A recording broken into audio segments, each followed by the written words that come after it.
R90S is an icon. It comes actually from a time where bikers were rebels.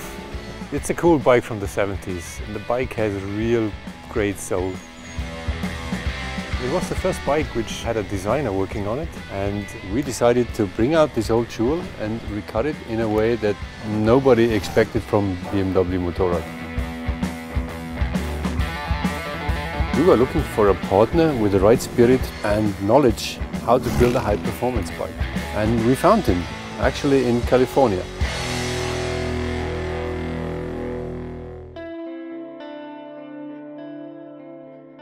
I grew up in Long Beach in Southern California, and I think that the culture I was surrounded with has a big influence on me today.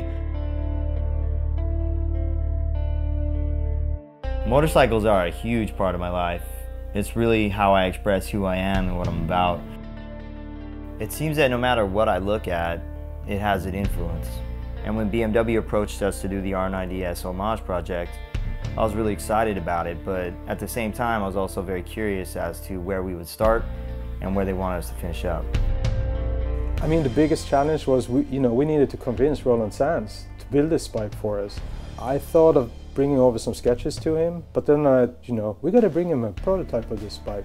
1 week later we were there in California with a bike, and he just started doing burnouts in the yards, and then he came back and his eyes were just beaming, and that was it. It was just such a spectacular, crazy moment in this project. With what BMW has going on, it's like a whole new level of design, and we're looking at incredibly reliable bikes paired with beautiful function and form.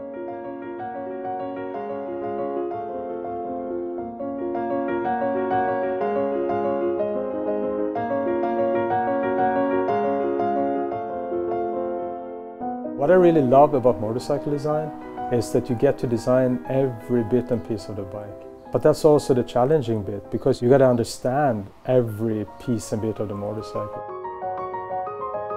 When you're working on the motor, you got to know what goes on inside of it, otherwise you can't really design it in an honest way. And that's the quality I see within my team.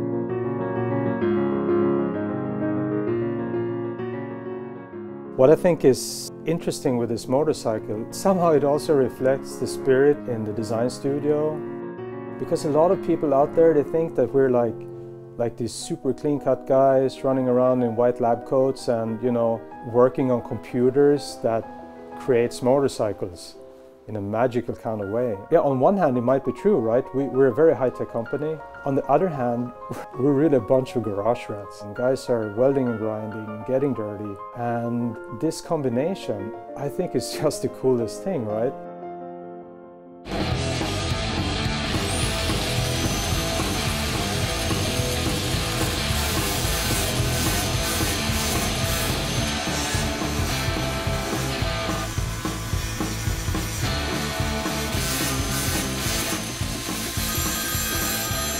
Yeah, hello. Hola, what's happening? Hey, Roland, you sent me a picture of the frame for the instruments. It's such a killer part. We got that part back, man, and it's perfect. Like, it's really lightweight. When people think about BMW, they usually think about precision and function, which is also correct. I mean, we're always at the cutting edge, pushing innovation. That's our thing. But this bike is a bit different. This bike is about heart and soul and garage spirit. This bike is all about emotion. I wasn't expecting it to. What I really like about this bike is that mix between old classic style and new technology.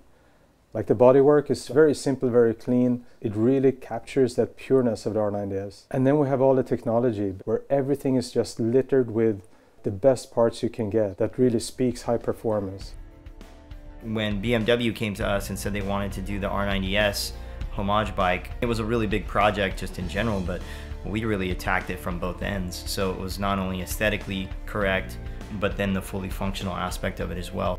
All of us had the same vision, which is pretty, I think, unique when you pull people from such different parts of the world together. But I think that it really shows in the end result.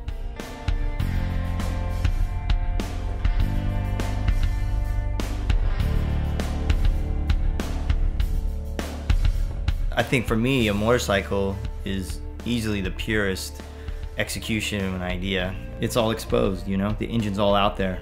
Every mechanical piece is exposed to the world, and you really can't hide bad design with a motorcycle. It's all right there. I really get a lot of satisfaction out of making that work.